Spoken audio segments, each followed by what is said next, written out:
আলাইকুম, আশা করি সবাই ভালো আছেন। আমরাও ভালো আছি। মিঠু কিচেনে আবার একটি নতুন রেসিপি নিয়ে চলে আসলাম। আমাদের আজকের রেসিপি হবে, আমরা এখানে 250 গ্রাম আটা নিয়েছি। আটা দিয়ে মজাদার বেলপুরি তৈরি করে দেখাবো। যারা বেলপুরি বানাতে গিয়ে ব্যর্থ হয়েছেন, আশা করি আপনাদের এই রেসিপিটা অনেক কাজে লাগবে। পারফেক্ট দোকানের মতো বেলপুরি তৈরি করে দেখাবো, তো পুরো ভিডিওটা দেখবেন। আর করতে কি কি উপকরণ লাগবে সেটা দেখিয়ে দিই। এখানে নিয়েছি 250 গ্রাম আটা, নিয়েছি নরমাল তাপমাত্রার পানি, এটা ঠান্ডা পানি, গরম পানি নেওয়া যাবে না। আর এখানে নিয়েছি বেকিং সোডা, কতটুকু দিব বলে দিব। নিয়েছি এখানে তেল আর স্বাদ অনুযায়ী লবণ। আর বেলপুরিটা আমরা যখন কাটবো তখন এই শাঁসটা দিয়ে কাটলে এক সাইজের হবে। তো প্রথমে আপনাদেরকে গোলাটা তৈরি করে দেখাবো। তো গোলাটা তৈরি করার জন্য এখানে আমি একটি বাটি নিলাম। এখন দিয়ে দিলাম এখানে 250 গ্রাম আটা।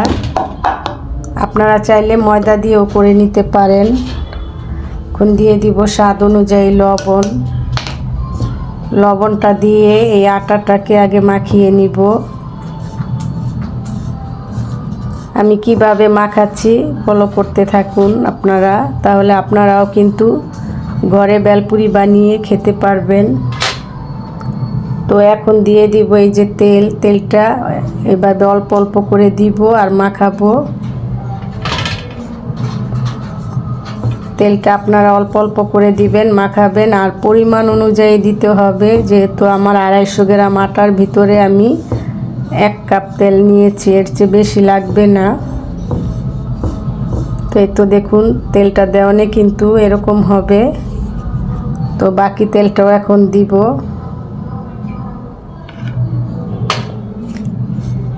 তো আবারও আমি মেখে নিচ্ছি। তো এইভাবে আপনারা রেসিপি ফলো করে বেলপুরি বাইরে থেকে বেশি দাম দিয়ে না কিনে খেয়ে ঘরেই বানিয়ে নিতে পারেন। তো এখন এই পুরো তেলটাই দিয়ে দিচ্ছি। তো তেলটা মাখানোর পরে আমরা দিয়ে দিব একটু সামান্য পরিমাণ বেকিং সোডা। আর এই বেলপুরির মেনু হচ্ছে ডোটা তৈরি করে 5 থেকে 6 ঘন্টা পর্যন্ত রেস্টে রেখে দিতে হয়, তাহলে বেলপুরিটা কিন্তু ঠিকঠাক মতো মচমচা হবে, দোকানের মতো। এই দেখুন তেলে আর এই তো আটা আমরা কিভাবে করে নিলাম। এই তো এরকম হবে, তেলটা দিলে যাতে এরকম মুট করে নেওয়া যায়। তো এখন গোলানো হয়ে গিয়েছে। তো এখন এই বেকিং সোডাটা কতটুকু দিব সেটাও আপনাদেরকে দেখিয়ে দেই। অতিরিক্ত দিলে কিন্তু বেলপুরিটা ফুলে উঠবে, কিন্তু মচমচা হবে না। পরিমাণ অনুযায়ী দিতে হবে। এই তো আমি এতটুকু পরিমাণ দিয়েছি। এই তো 1 চিমটিতে একটু বেশি, এতেই হয়ে যাবে। তো এভাবে দিয়ে আবার একটু মাখিয়ে এখন এই তো পানি নিয়েছি আমরা, কলের নরমাল পানি, অল্প অল্প করে দিব আর মাখাবো। তো আমি ভিডিওটা না টেনে পুরোটাই আপনাদেরকে দেখাচ্ছি, যাতে আপনারাও ঠিকঠাক মতো করে নিতে পারেন। আর পানিটা একত্রে দেওয়া যাবে না, অল্প অল্প করে দিবেন আর মাখাবেন। একত্রে দিলে দেখা যাবে কম বেশি হয়ে যেতে পারে। এই 250 গ্রাম আটা দিয়েই অনেকগুলো বেলপুরি হবে। তো আর একটু পানি লাগবে। তো পানির পরিমাণটাও আমি বলে দিব। আমি 1 গ্লাস পানি নিয়েছিলাম, 250 গ্রাম আটার জন্য কতটুক লেগেছে সেটাও দেখিয়ে দিব। তো দেখতেই পাচ্ছেন আমাদের পানি কিন্তু হয়ে গিয়েছে, আর পানিটাও লাগবে না।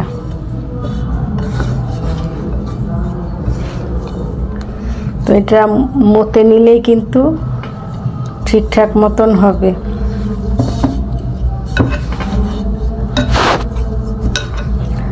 এইভাবে আপনারা ডোটাকে মেখে নেবেন।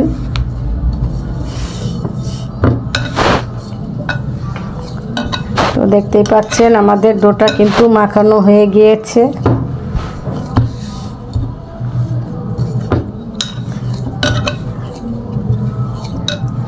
আর পানিটা কতটুকু লেগেছে সেটাও দেখিয়ে দেই। এই তো আমাদের আধা কাপ পানি লেগেছে। এই তো পরিমাণটাও বলে দিলাম। আর এই তো ডোটাই যেরকম হবে। এখন এই ডোটাকে আমি 6 ঘন্টার জন্য ঢেকে রেখে দিব। 6 ঘন্টা পরে দেখাবো যে এই ডোটা কিরকম হলো। তো এখন এই যে এখানে যে একটু তেল আছে, তেলটা দিয়ে উপর দিয়ে 6 ঘন্টার জন্য রেখে দিব। ফিরে আসবো 6 ঘন্টা পর। ফিরে আসলাম 6 ঘন্টা পর। 6 ঘন্টার জন্য আমরা ডোটাকে ঢেকে রেখে দিয়েছিলাম। তো দেখতেই পাচ্ছেন ডোটা কেমন হয়েছে। দেখুন 6 ঘন্টা ঢেকে রেখেছিলাম। এই তো দেখতেই পাচ্ছেন কীরকম হয়েছে। তো এখন আমি এই বোটের উপরে রেখে তারপরে মুতে নিব। তো এখন আমি এভাবে ভালো করে মুতে নিব। আর অবশ্যই ভালো করে মুতে নিতে হবে। মুতে তারপরে তো এখন আমি একটি বেলুন দিয়ে বেলপুরির শেপটা দিয়ে নিব। কিভাবে লিচি কেটে নিব বেলপুরির জন্য সেটাও দেখিয়ে দিব আপনাদেরকে। তো দেখতেই পাচ্ছেন এই তো এখন এভাবে একটু লম্বালম্বি করে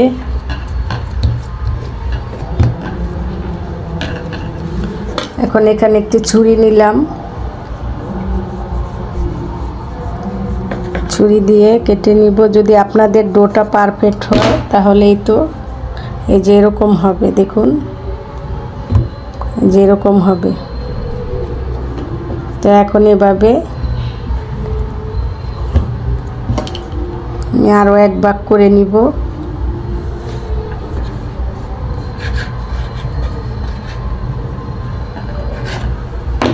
তো এখানে আমাদের 3 ভাগ হলো।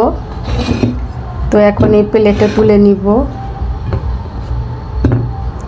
তো 2 ভাগ রেখে দিলাম। এখন এখান থেকে তো ছুরি দিয়ে মাপ অনুযায়ী এতটুকু করে কেটে নিলেই কিন্তু একটা বেলপুরি হবে।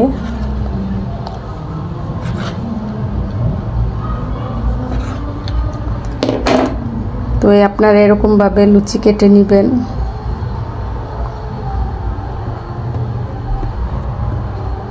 লুচি কেটে এভাবে এই বোটের উপরেই তো এভাবে গোল করে শেপ করে নিতে হবে। আপনাদের বোঝার ক্ষেত্রে আমি কিন্তু ভিডিওটা না টেনে পুরো ভালোভাবে দেখিয়ে দিচ্ছি।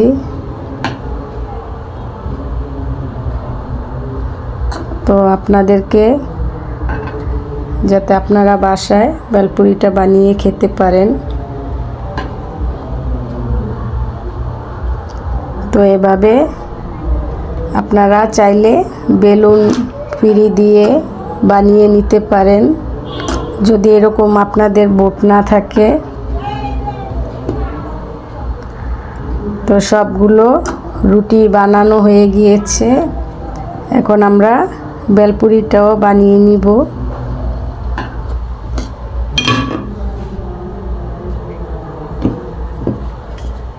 তো সাইডে সরিয়ে নিব। দেখতে পাচ্ছেন এখন এভাবে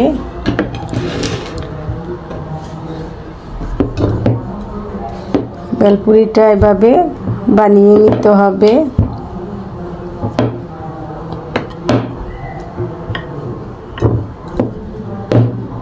তো এভাবে বানিয়ে এখানে একটি সাইজ দিয়ে এভাবে কেটে নিব।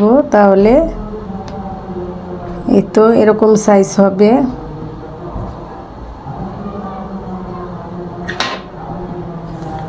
তো আমি আরও একটি দেখিয়ে দিচ্ছি।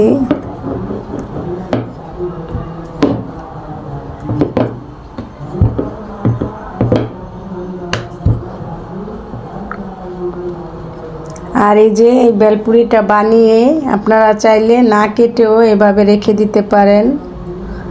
তো এভাবে আমি বানিয়ে তারপরে 10 মিনিটের মতো এই বেলপুরিটাকে রেখে দিব। 10 মিনিট পরে ভাজতে হবে। যদি একটু রেস্টে রেখে দেন তাহলে কিন্তু বেলপুরিটা মচমচাটা বেশি হবে। তো এভাবে কেটে নিলাম।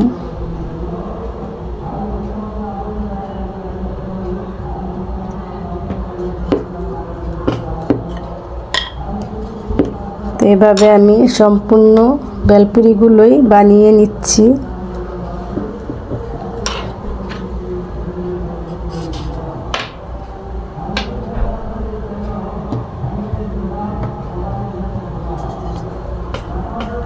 এভাবে বানিয়ে কিভাবে ভাজবো সেটাও দেখিয়ে দিব।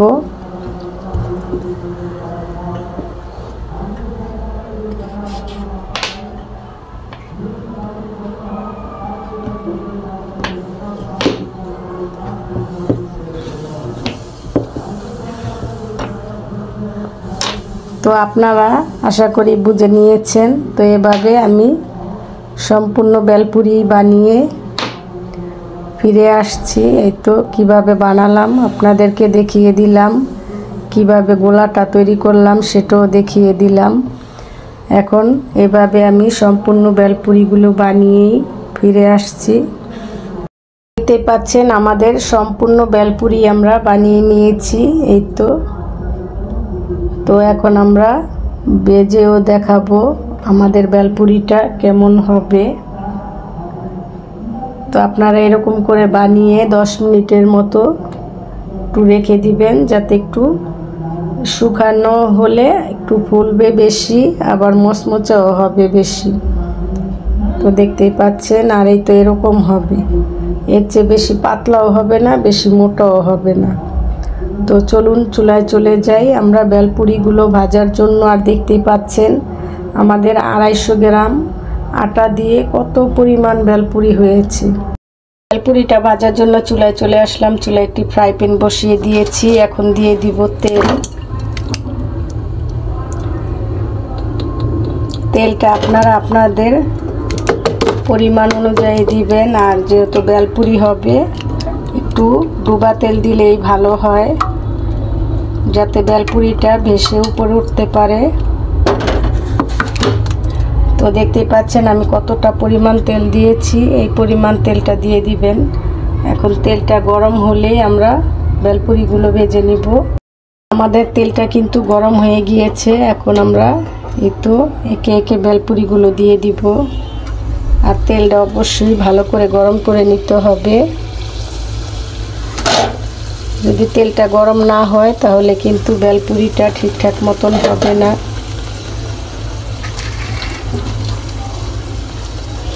তো দেখতেই পাচ্ছেন এই তো ফুলে ডাবল হয়ে গিয়েছে। তো আপনারা এইভাবে দিয়ে দিবেন।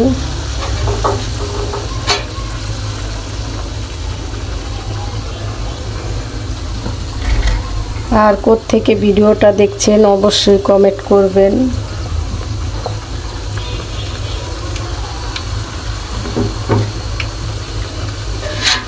তো এভাবে আমি এখন বেলপুরিগুলোকে ভেজে নিব। তো এভাবে উল্টিয়ে দিব। আর চুলার হিটটা থাকবে মিডিয়ামে। অতিরিক্ত বাড়িয়ে দিলে কালার চলে আসবে, পুড়ে যাবে, মচমচা ভাবটা হবে না।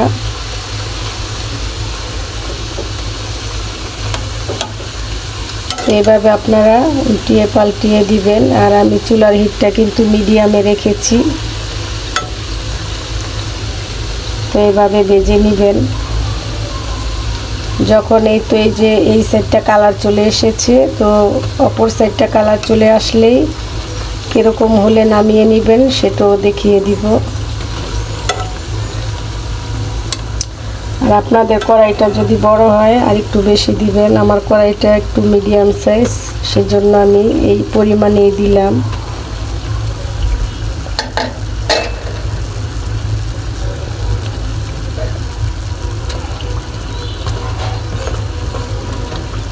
তো এইভাবে সম্পূর্ণ বেলপুরিগুলোই ভেজে নিব।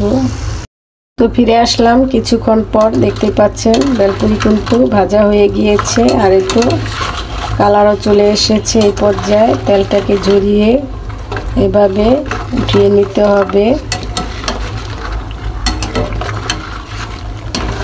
তো আপনারা এভাবে তেলটাকে ঝরিয়ে উঠিয়ে নেবেন। তো এভাবে আমি সম্পূর্ণ তেলটাকে ঝরিয়ে উঠিয়ে নিব।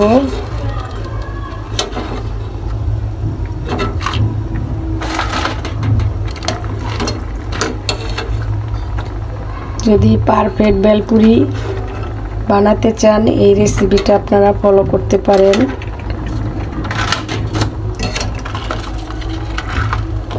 আর কালার মচমচা হবে কিভাবে সেটাও দেখিয়ে দিলাম।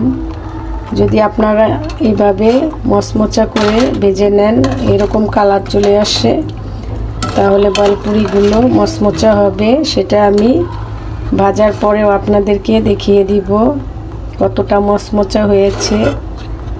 আর এই বেলপুরিগুলো আমি 10 থেকে 12 দিনের জন্য সংরক্ষণ করে রাখবো, সেটাও বলে দিব। তো এবার দিয়ে দিচ্ছি আরও বেলপুরি। তো এভাবে সম্পূর্ণ বেলপুরিগুলোই আমরা ভেজে আপনাদেরকে পরিবেশন করেও দেখাবো।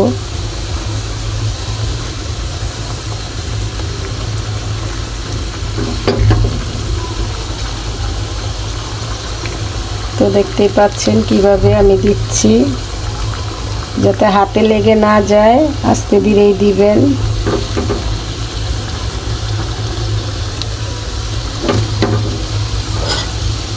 তো এখন এইভাবে খুরচুল দিয়ে উঠিয়ে দিতে হবে, যাতে সম্পূর্ণ বেলপুরিটা ঠিকঠাক মতো হতে পারে।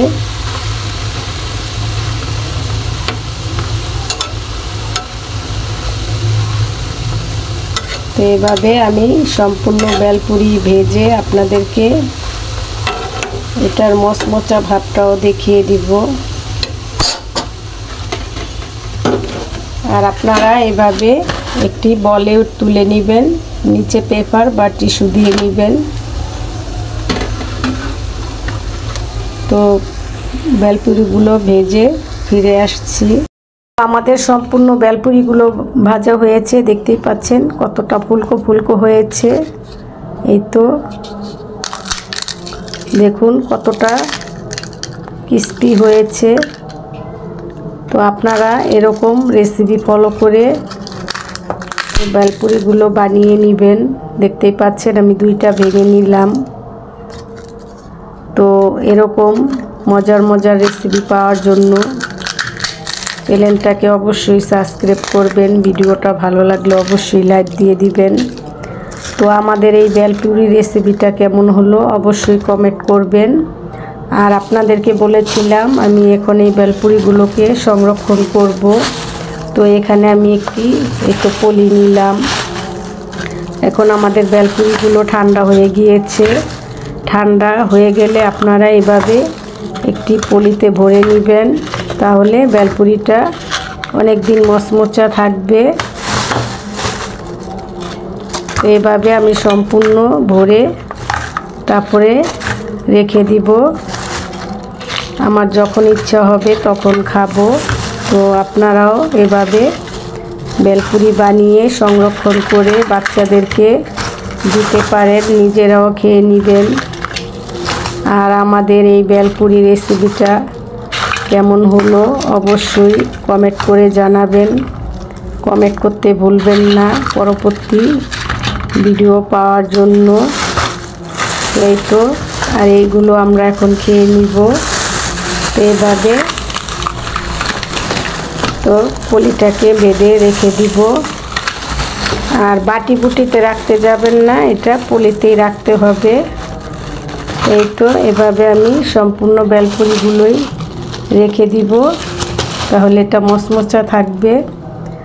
তো আমাদের এই রেসিপিটা কেমন লাগলো অবশ্যই কমেন্ট করবেন। আল্লাহ হাফেজ।